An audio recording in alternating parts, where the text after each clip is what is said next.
It should tell you guys when we're in fact live. Okay, so good morning, Facebook Live. This is Franz Borghardt with the Geaux Rouge show. We are hanging out with Adrian, Natalie, Ben, and David. We're about to kick off episode 51. If you are tuning in on Facebook Live, and I'm about to do that myself, so I can actually see the comments.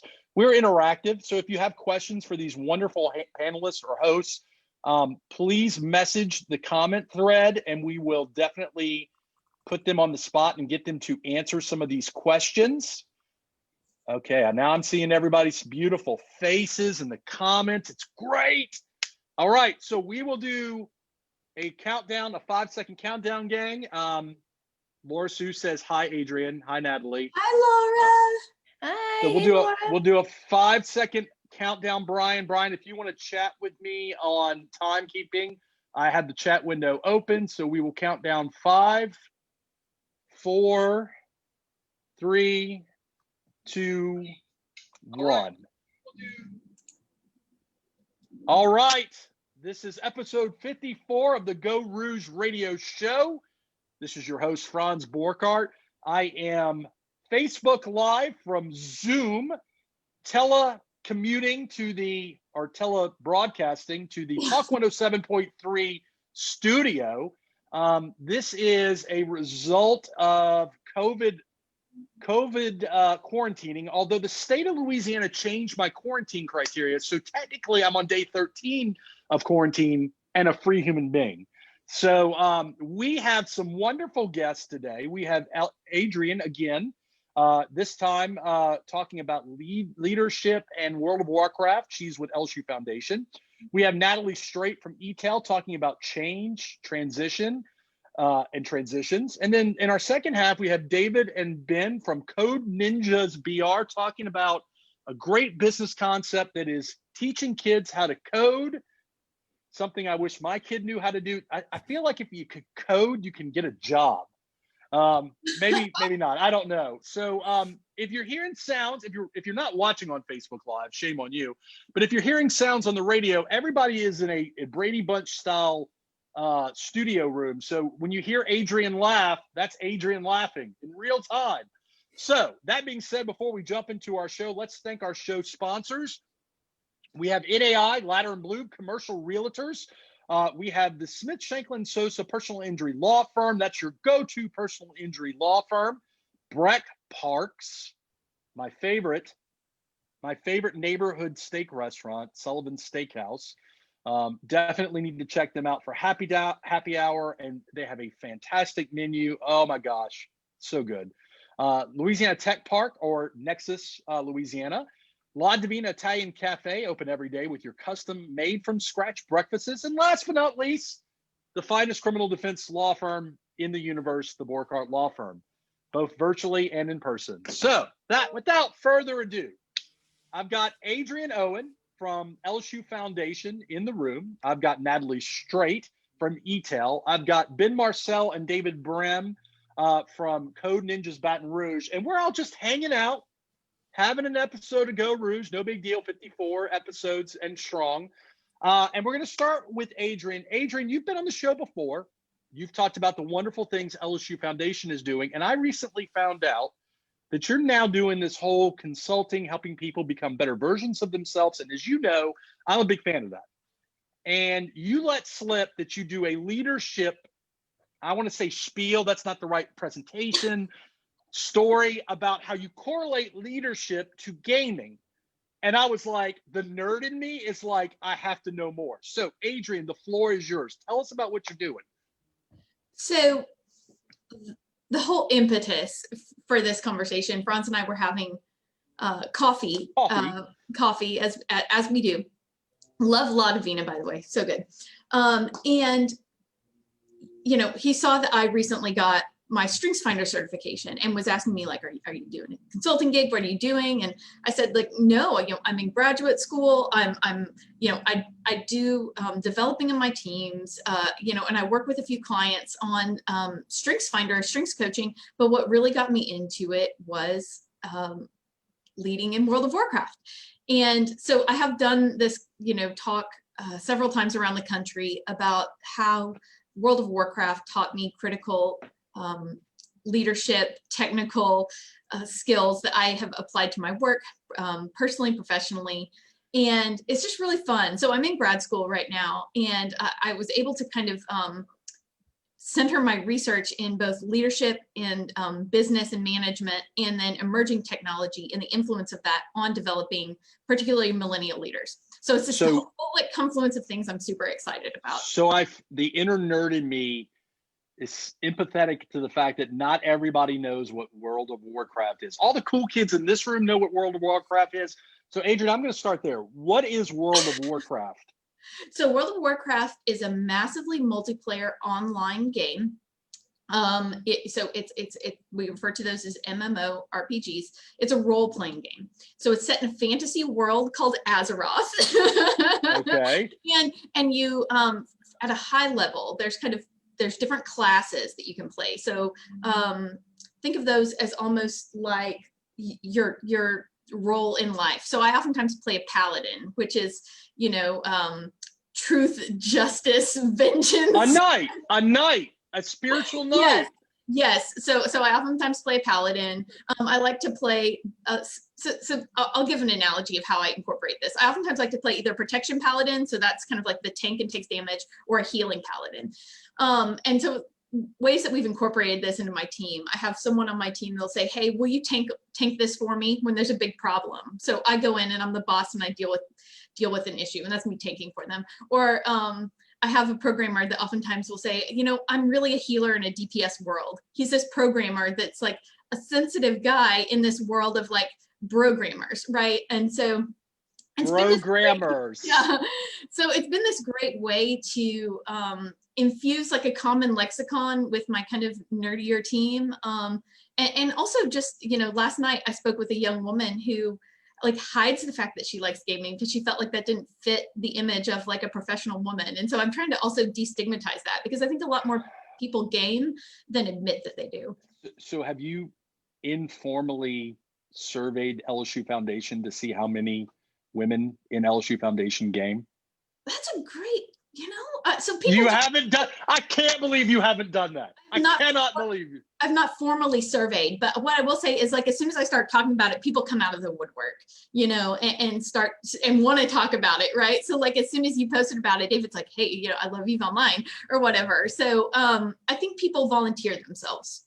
So I'm going to sound like my father for a minute. Mm-hmm. How do you win World of Warcraft? How do you beat the game, or what's the point of the game? I already know the answer to this, but I want you to explain it a little bit, because there's a generation, my father and others, who are like, how did you beat that game? Did you kill Ganon? I mean, what's going on here? So how do you win at World of Warcraft?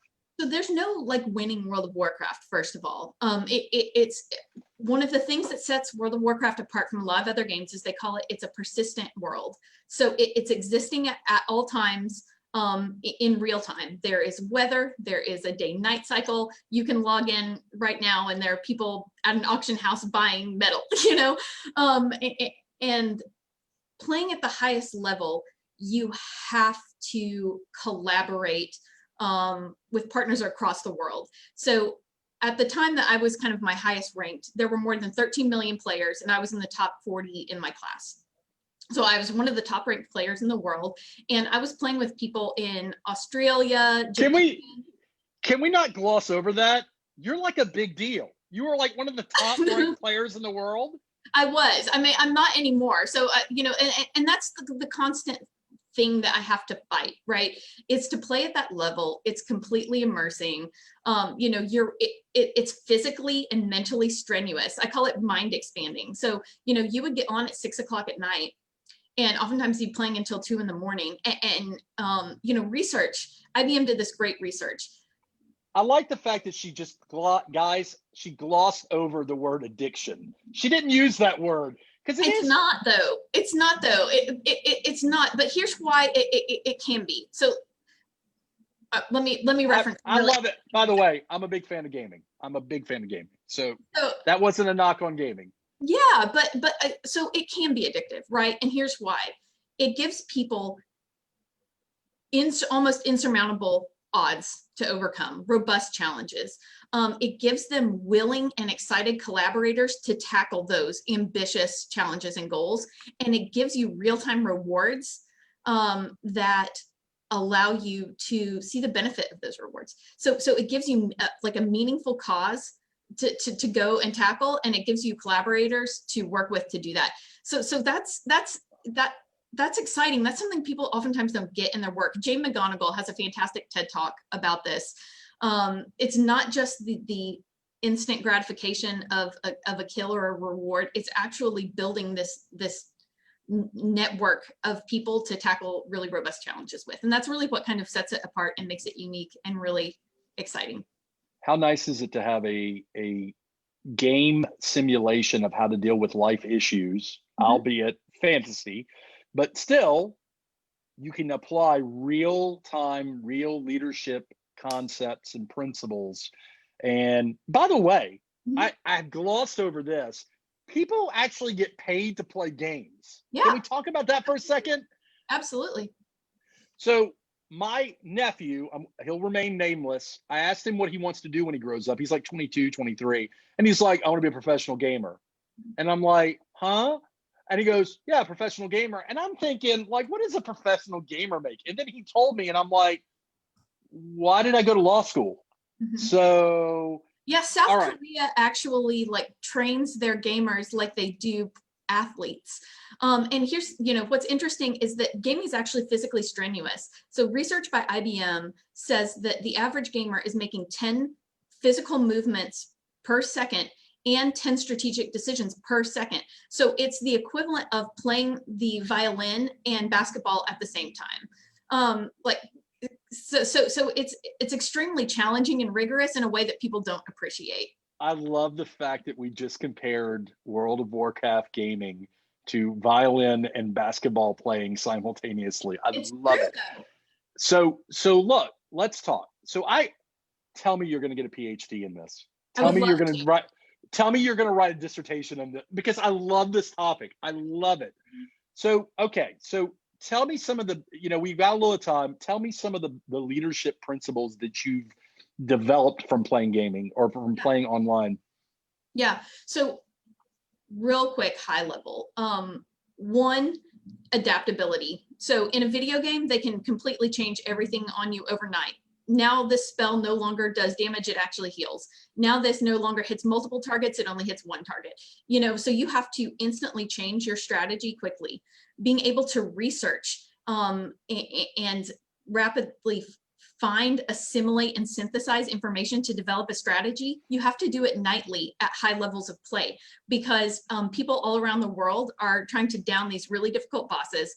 They might learn something new, post about it on the internet. You have to go gather that information, synthesize really robust dashboard data, and then figure out how to apply it. So you see that this group, had a ton of healing in this one part of the encounter. Well, how do you parse through the data to understand what they were doing? Because nobody really wants to share their trade secrets, and then adopt that to your strategy. Leadership and collaboration is really critical. So I had to recruit, retain, and develop talent that on a globally competitive market. So people could go from any guild or any server that they wanted. So to find highly talented DPS or damage dealers or healers, you had to be able to recruit them into your group, make sure they were a strong culture fit, make sure they weren't going to be toxic, make sure they weren't going to get their gear and leave in 2 minutes, and then figure out how do you retain them by ensuring that they get the rewards that they want, be that recognition, a monetary reward. This is all stuff. So Adrian and I have been in Leadership Baton Rouge together. This is all stuff that we were taught simultaneously in Leadership Baton Rouge. Now, one of the questions I do have for you, trust in real life is a difficult thing. Yeah. Very fragile, right? How do you get trust in an online gaming world where you don't know that Ben's Ben versus Ben could say he's Ben, but really be Natalie and all this stuff? How do you work on trust? So in healthy guilds, there is a breaking of the veil there. So some of my longest friends, some of the friends I've had the longest are people I met through World of Warcraft. We've been friends for more than a decade now. So it's through, you have guilds. So it's a group of people that all belong to kind of like the same organization. You have your own guild forums. People post pictures when their babies are born and when they get a new dog. It becomes almost familial in a way. And I think that's another thing that can make it addictive to some people that don't have those deep and meaningful relationships in their real life physically. But those people exist in real life and you get to know them. And like I said, I have, great friends all across the country that I met through playing video games.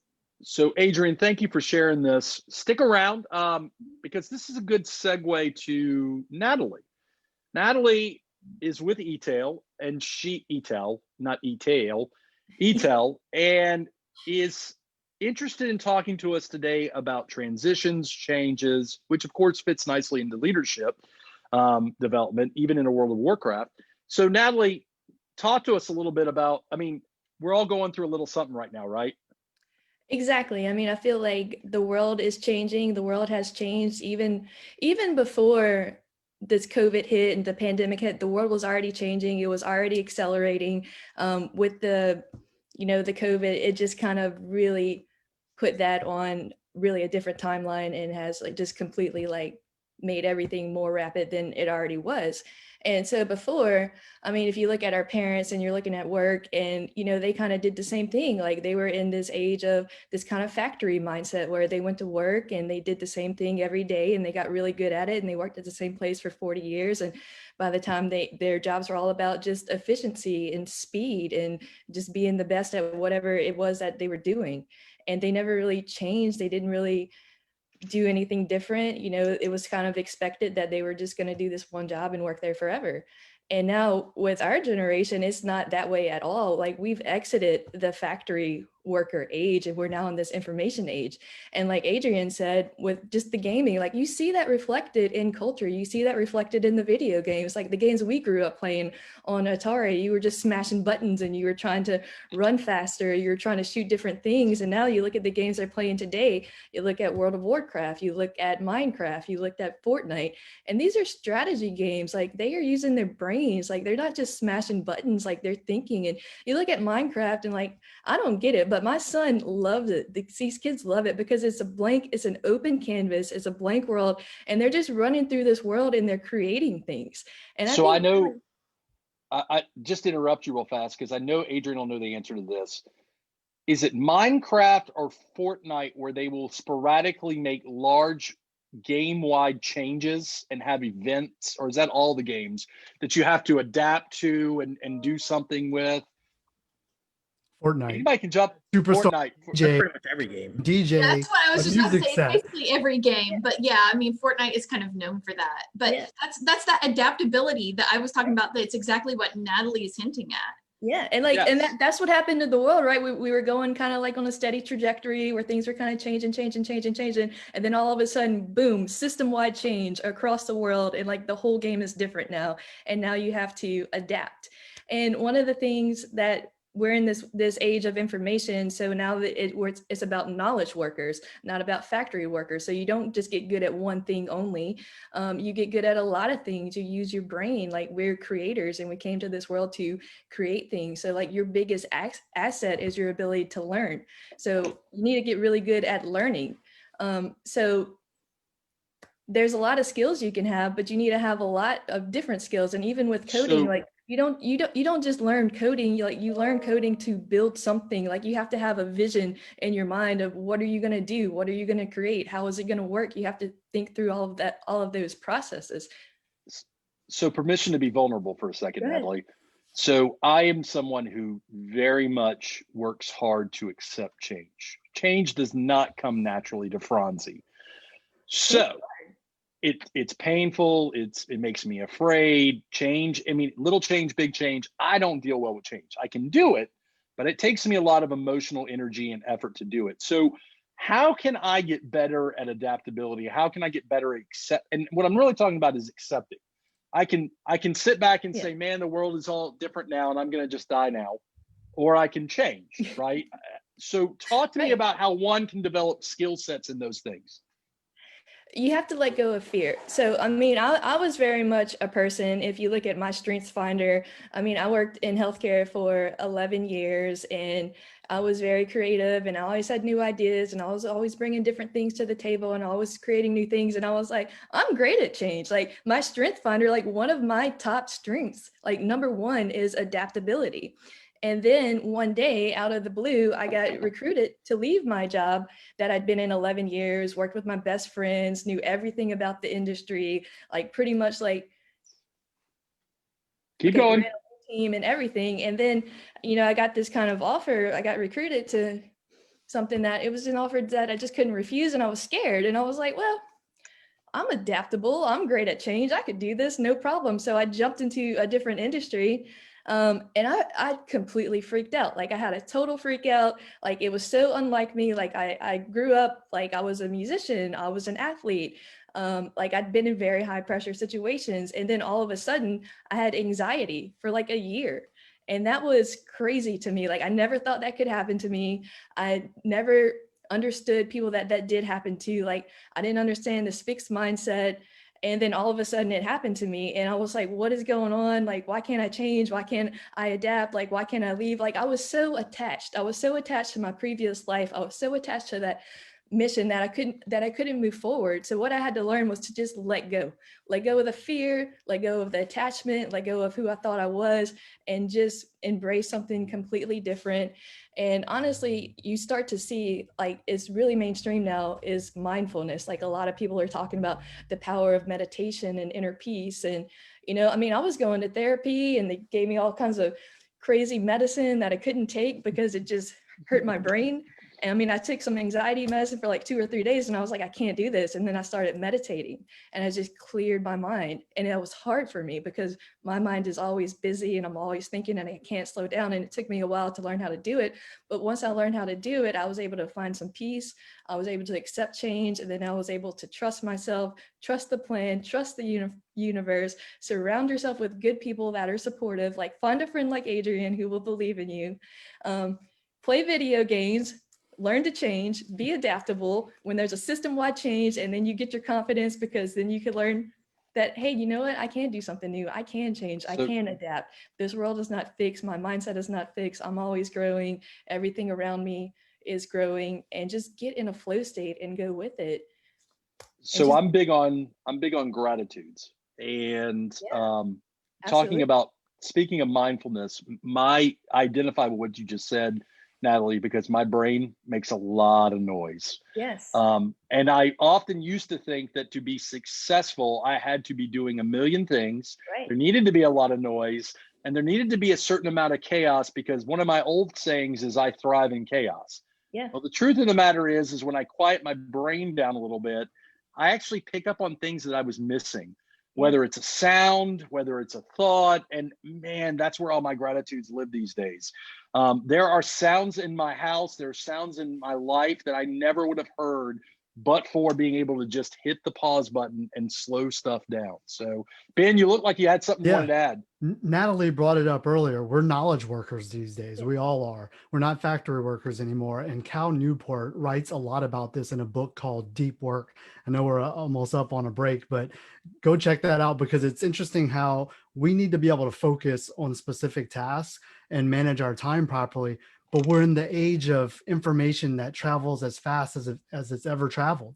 We have distractions coming every time. Before we start, I was like, I need to go turn off all my notifications so I can focus on this show. You know, so check out Deep Work by Cal Newport. It's a game-changing book that will help you manage your time and be a better knowledge worker. So we're about to hit our first break. Adrian and Natalie, Adrian first. If people want to get in touch with you, connect with you, learn more, where do they go? You can find me on LinkedIn. That's probably the easiest way, /Adrian Annette, or just Google my name and you'll find me, find me. My email address at the LSU Foundation is also up on the website. So I'd love to hear from anybody that's interested in talking games, talking leadership, all things nerdery. I'm here for it. And Natalie, how about you? Same thing. You can find me on LinkedIn /Natalie Straight or just Google me.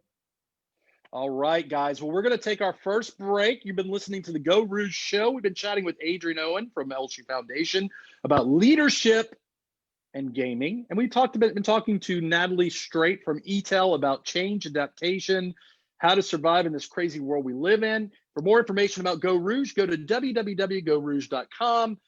We have a YouTube channel. I want to say that again. We have a YouTube channel. You can catch all our episodes on demand there or on the website, www.gauxrouge.com. We're going to hit our first break. Stick around. We've got the Code Ninjas in the house. We're going to have the ladies back on the second half, and we're going to chat a little bit at the break. So we will take a break. We'll be right back. All right, so we're in a break. So we're still on Facebook Live. Adrian, Natalie, y'all did great. We got a couple of seconds before we jump in. Anything we didn't talk about that we need? We got 2 minutes apparently. So what did we not talk about that you wanted to add before we start the second segment? I wanted to say one thing that I read recently, and there's all this fear about, people are kind of worried that, the world is being automated, and they're all like, if you've watched one of the South Park episodes, and they're like, the robots are taking our jobs. Well, it's not true. The robots are not taking our jobs. The robots are doing repetitive, mundane tasks. The robots are taking their jobs back so that it can free us up to do the work that we were meant to do as knowledge. Dude, love that mindset. I'm a criminal defense attorney. Nobody's taking this job. So Adrian, anything else we need to chat about? Dude, I could see you writing a dissertation on this. I really can. Yes, David, you don't have to raise your hand. So one of the things that she brought up that we can expand upon is just the fact that with MMOs, you're talking about organizations, really. I mean, these are businesses, these are corporations, these are guilds, these are thousands of players working towards a common task. So there has to be a level of leadership at the top level, a level of understanding of what the goals are, a level of understanding what the game is. Yeah, you get your players down at the bottom end where they're just mining or they're just doing all the mundane tasks in the game. But there really are high level players that really treat it as kind of a second life. I mean, I can backdate her by about 5 years playing Star Wars Galaxies in 2000. I played that until it went down on the servers. World of Warcraft for a little bit. EVE Online, I played for almost 10 to 12 years. It's a mindset of what do you want to do with your time and how do you want to make it successful? And some of these games really allow you to learn economics, business and leadership and management on a level that you can't really get in any other simulation. And that's criminal justice. Well, I don't know about criminal justice, but that's what I want people to understand is like when my parents used to say, get off, the game and go outside. It's like, and it's this way with Minecraft, like the critical thinking, spatial awareness skills that children are developing are beyond any other tools at their disposal right now. The skills that I learned in World of Warcraft, people ask me how I got into data science and data analysis, data visualization. It was all through parsing data and trying to make sense of it in World of Warcraft. I've said the first model I ever built was to determine if a piece of gear was going to be an upgrade or not, because those tools didn't exist when I was first playing. So you had that awareness, like you had enough awareness to be able to say like, hey, these things I'm doing in World of Warcraft, this is not just a game, these are life skills. I could take this knowledge and I could put it into action in the business world. It correlates, and not everybody can make those connections and see that, but you have. And I think it's important to bring awareness to people whenever they're playing video games, like pay attention to what you're doing and see how you can use that in your real life, create your own reality. I like talking about the same way you're creating your game reality. Yeah. And there's nothing like 15 hours on a spreadsheet to find out whether something's going to be profitable to sell or not in a game. Right. Yeah, my son got scammed on Fortnite. He was like trying to trade weapons with this other guy and ended up taking all the weapons. And I'm like, dude, look for that in real life. People are going to scam you in real life too. Exactly. Criminal justice, crime and punishment, man. Come on. What do you do in that situation? There are bounty hunters justice in World of Warcraft. People can track people down. So I was actually going to ask Adrian that when somebody, I'm sure there's game protocols that allow for scamming because that's a part of the simulation. But what is the solution there? It's a constant battle of good and evil and evolution and innovation. Scamming is one of the most innovative areas. So accounts get banned. Code, they can identify code that is suspicious behavior, ban it. But then people innovate and find some new way to circumvent the system. So it's like the forefront. It's interesting.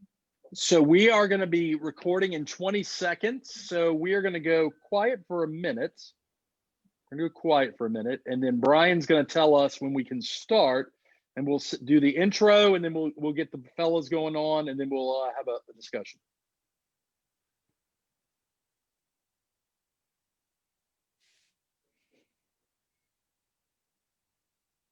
Ten seconds.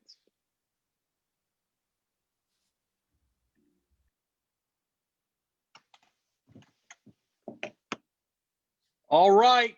Welcome back to the Geaux Rouge show. This is your host, Franz Borghardt.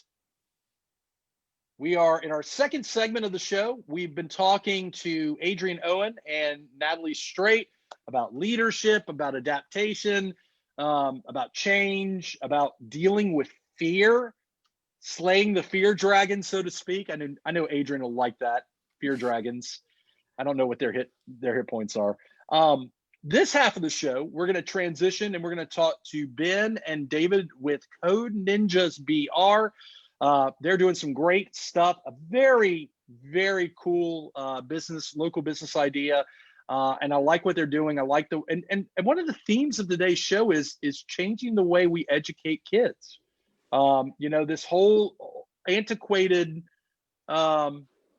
This whole antiquated way of get out and play outside may not be the right solution anymore in 2020. So before we jump into that, let's thank our show sponsors. We have La Divina Italian Cafe, serving select wines, ice cold beer, plus their exclusive and delicious sorbet mimosa. We got Louisiana Tech Park, Nexus, Louisiana. We have the Borghardt Law Firm. We have Sullivan Steakhouse, your neighborhood steak restaurant.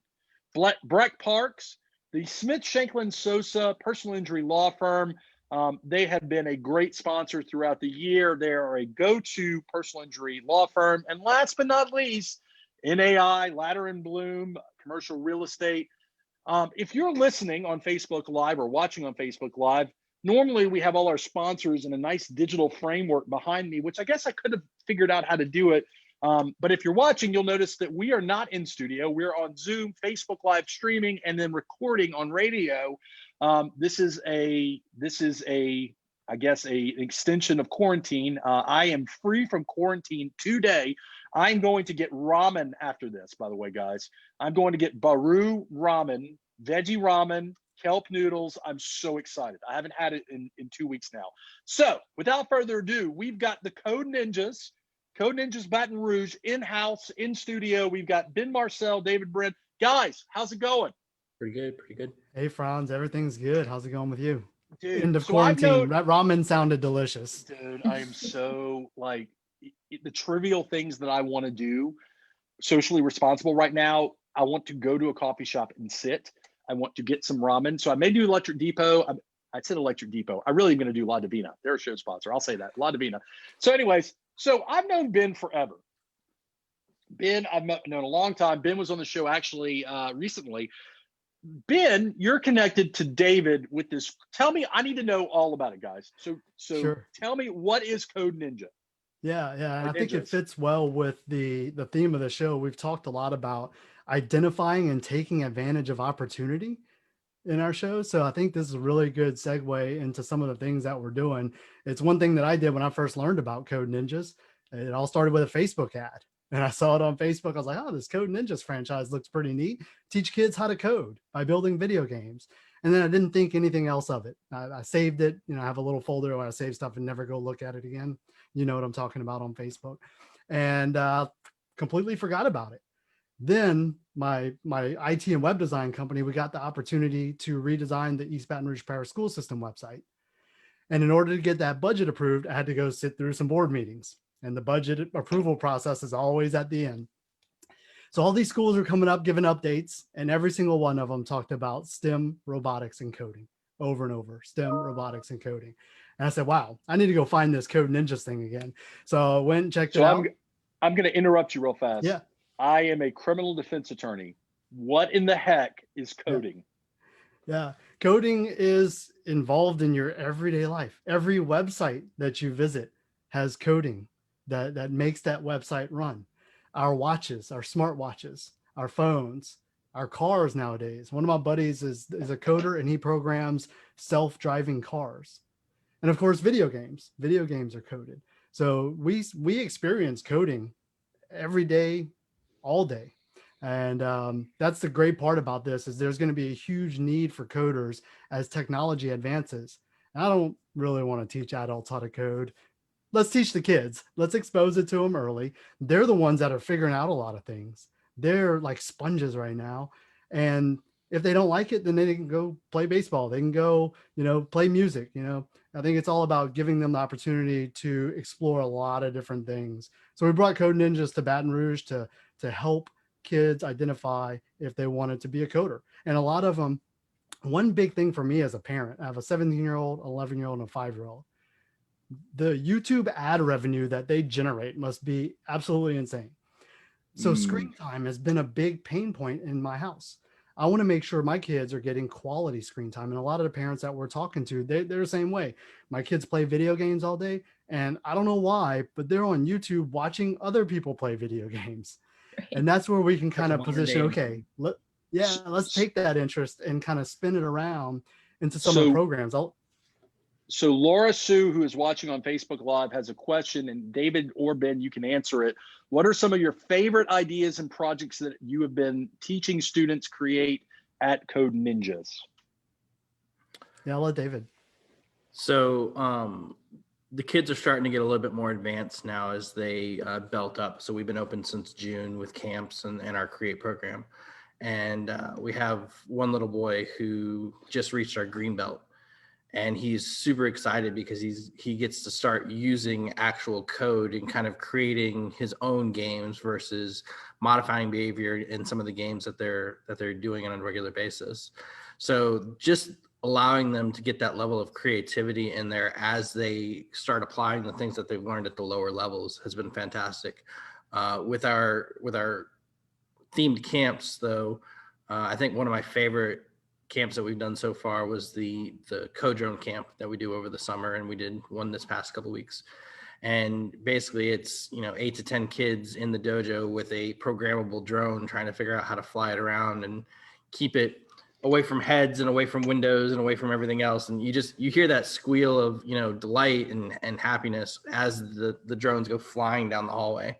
And it just, to have them have that level of creativity and exposure to technology that we didn't have as kids. We didn't have this level of exposure to learning these technologies at such a young age. So I'm about to reflect my lack of knowledge about coding. It sounds like it's like a foreign language. Is that fair? Definitely figures into it. This is as important, if not more important, I think, than teaching your children French or Spanish, as they get into middle school and elementary school and high school. We're talking about teaching them a language and a way of thinking and a way of interacting with the world around them that they're going to need moving into the world that they're going to inherit.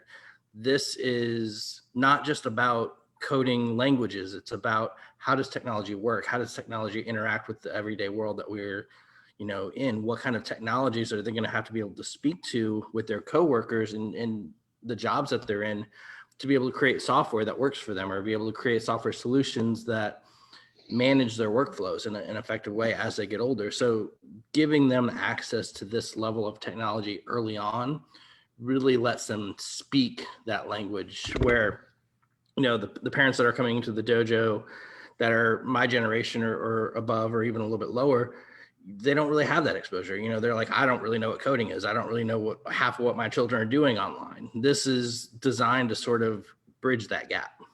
So I want to talk some of the now parents about that are in coding don't want to teach their kids coding. They want us to provide that experience to them. So I want to transition. In our first half, we talked about leadership and adapting.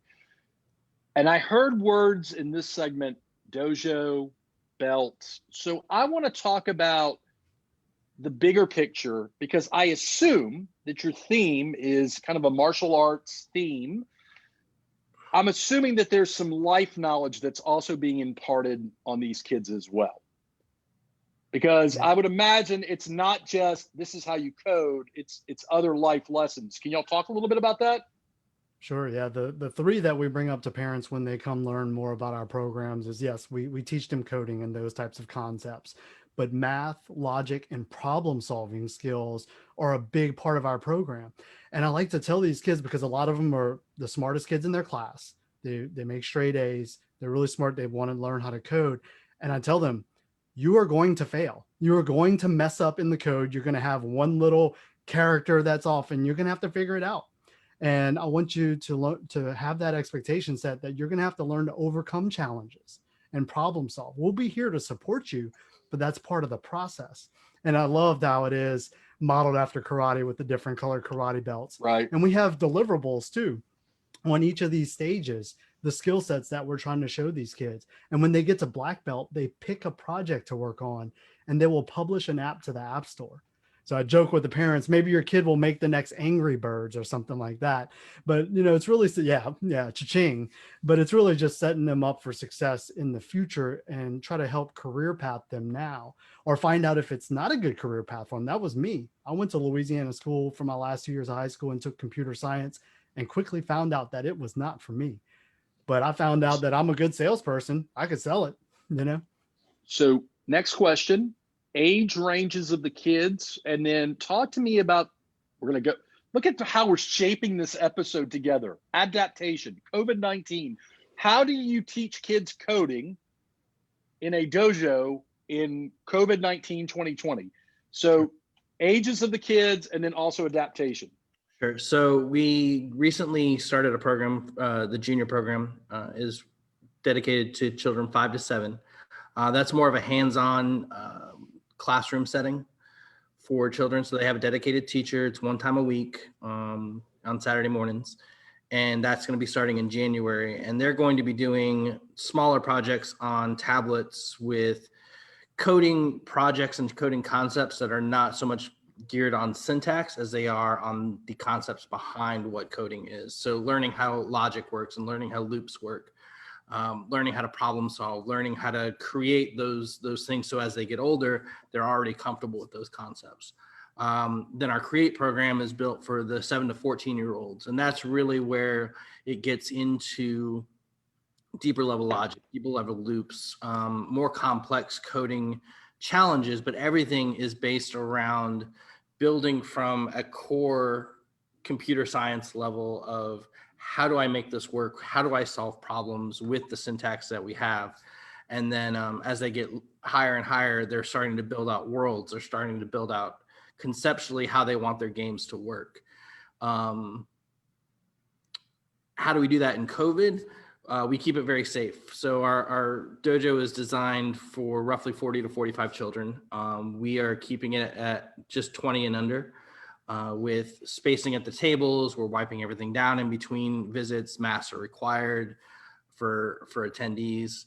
So we're really following all the requirements that are in place at the state level to make sure that kids are remaining safe. We allow the parents to come in and take a look at what's going on to make sure that they understand what we're doing and how we're doing it, and keeping it at a safe level. So that way everybody's comfortable. Awesome. Adrian. Okay, so I have a 5-year-old. Too young to start coding? No, absolutely not. My daughter, we introduced her to Minecraft around 6 or 7. And before that, she was already doing CodeSparks Academy, which is very similar to Scratch Junior and some of the other child-based programs that are out there. And really what that does is it allows them to play games on interfaces that they're used to, with the tapping and the touching and the swiping and all of that. But it's teaching them foundational level ideas of, I have to jump over this block 5 times to get to the goal, the coin at the end. How do I make it do that over and over again? Well, that's where we introduce the concept of loops to a 5-year-old or a 6-year-old, and they get it almost intuitively. So if you create a situation where it's, you know, that feedback loop of gaming and that reward style of mentality, you're going to get the kids on board and be able to learn pretty much anything. It really is designed to cater to that level of engagement that your children have. Cool. Adrian, you had a question or a statement? Something Ben said. Well, now I've had to 5 brain pings since I asked that. But Ben, something you said resonated with me. You know, Franz asked the question, this is almost like learning a foreign language, and like coding does have syntax and all those things, but almost the thing that is more valuable about it, I think, I love that you articulated the critical thinking and understanding conceptually. So David, when you're talking about it's almost like training through playing the game, right? It teaches you the concepts that you then layer on and apply, you know, in new and in innovative ways. And that's part of kind of the pedagogy that I've been learning about in grad school, which is like, everybody talks about gamification of learning, but you all are really like applying that in a very practical way and teaching these core concepts, like critical thinking, determination, and grit. You know, every programmer I know understands like iteration is perfection. You got to keep trying to figure it out. I just love that you are articulating that. With that approach too, you know, with the children, then you might see in a classroom setting where they're getting a pass-fail grade, or they're, you know, they're being criticized for not being able to finish an assignment. You know, all of our challenges and all the stuff that we do here in the dojo is self-paced. So it's not like we're standing up in front of the classroom and teaching them a lesson and then, you know, putting them onto an assignment. They come in, they get started at their own level. They, you know, go after the challenges that they want to go after that are in their belt, and they just kind of do it at a level that they're comfortable with. And that really keeps them both engaged and feeling that sense of accomplishment. They don't feel put down. They don't feel like they failed, even though they may not be able to solve a challenge, or they may not know how to solve a challenge. They're comfortable enough to ask for help because they know that they're not going to get an F at the end of the day. They're going to get a, hey, let's try to circle back and figure out how to do this. Do you find that they're independently motivated?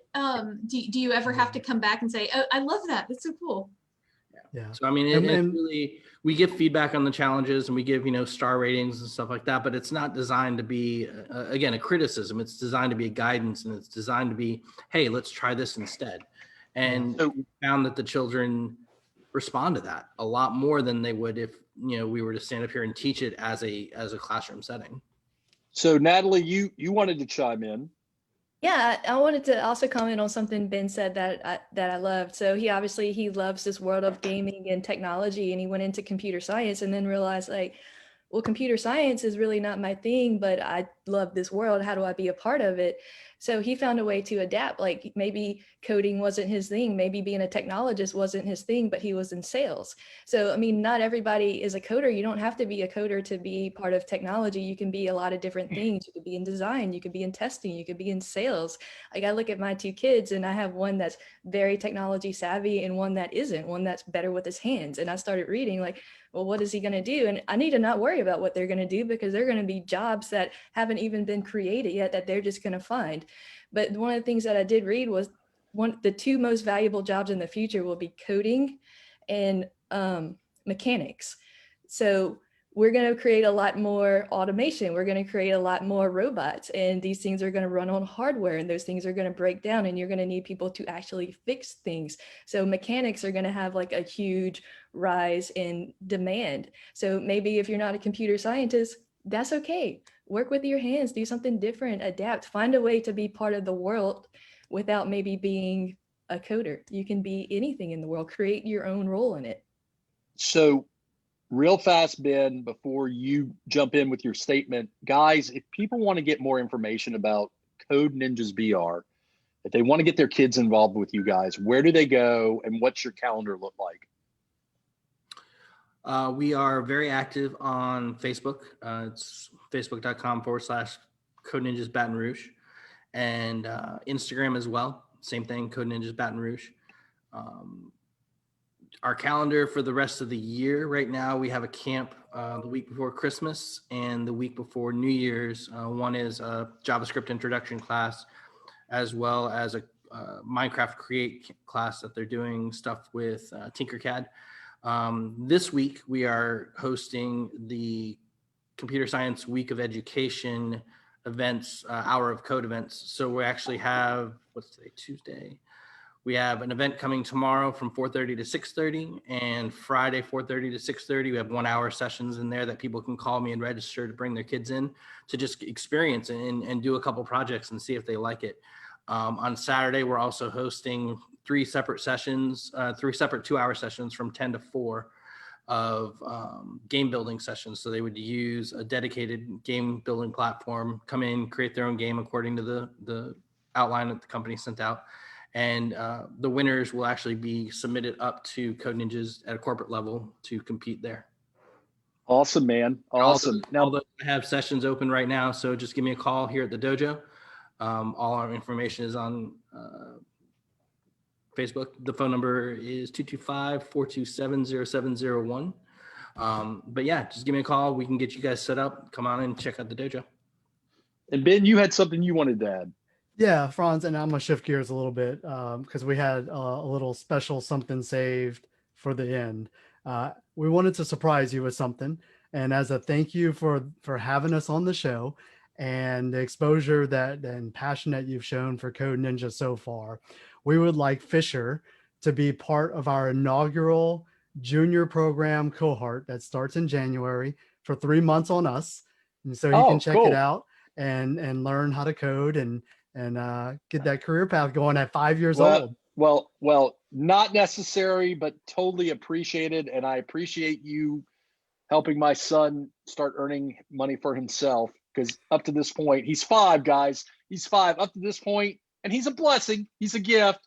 But up to this point, he's a taker. He's a taker. So listen, guys, thank you guys so much. We got about a minute left. Ben, David, great business concept. I love it. I love how it segues or connects with leadership and development and change and adaptation and problem solving. This has been a great episode, guys, if I can say so myself. For you guys, Ben and David, Natalie and Adrian, thank you guys so much for being a part of the episode. We will definitely share this. We'll put it on YouTube and we'll put it on the www.geauxrouge.com channel later today. You've been listening to the Geaux Rouge Show. We are on Talk 107.3 on Saturdays at noon. We are on Facebook Live on Tuesdays at 10 o'clock on the Geaux Rouge channel and Talk 107.3. If you've got show ideas, last thing, if you've got show ideas or people that you want us to showcase that are doing great things in Baton Rouge, please email us at info@geauxrouge.com. That's info@geauxrouge.com. It is as easy as Adrian told me you need to have Natalie on the show. So guess what? Natalie's on the show. So without anything else, you guys have a great day, and that's it for this week. Bye. So I think we're broken. Brian will probably tell us, but we're on Facebook Live still. Anything else, guys? First of all, guys, that was amazing. Thank you guys so much for doing that for Fisher. You'll get me some bonus points with my wife. There you go, Christmas points. present. And I'll reach out to you about the tour. I do want to come by and see. This sounds, and Adrian's face, her facial expressions are like how I was feeling inside. I was like, man, I didn't realize how cool this is. I mean, it was so cool. Yeah. So guys, this is awesome, man. This is really, really cool. And look, Adrian, anytime you want to be on, Natalie, anytime you guys want to be on, just let me know. Thank you, guys. And special thanks, obviously, to LSU Foundation and to EATEL for letting you guys take a little minute. Maybe you're taking your lunch breaks. I don't know. Maybe you're in your office right now. It looks like you have a little board behind you. That's great. So anyways, that's it. Anything else from you guys before we cut out? She's got Tiger Stadium behind her. Oh, I love that view. That is an awesome view. That is awesome. I don't quite have the same view. I have plants. And in fact, when you saw me wave at the person, I bought a piece of furniture on Facebook Market today, and I could not help the nice lady bring the furniture in. So she had to muscle it to the door. Girl power, yo. She muscled it to the door because she didn't want to wait another 30 minutes. And so I feel like, I'm like, oh God. And she saw me. She locked eyes on me. She knew I was doing the radio show, and she waved at me. So I'm like, hey, how's it going? I'm a lazy dude. So anyways, anything else, guys, before we head out? That's it. Thanks for having us. All right. I'm going to shut off live.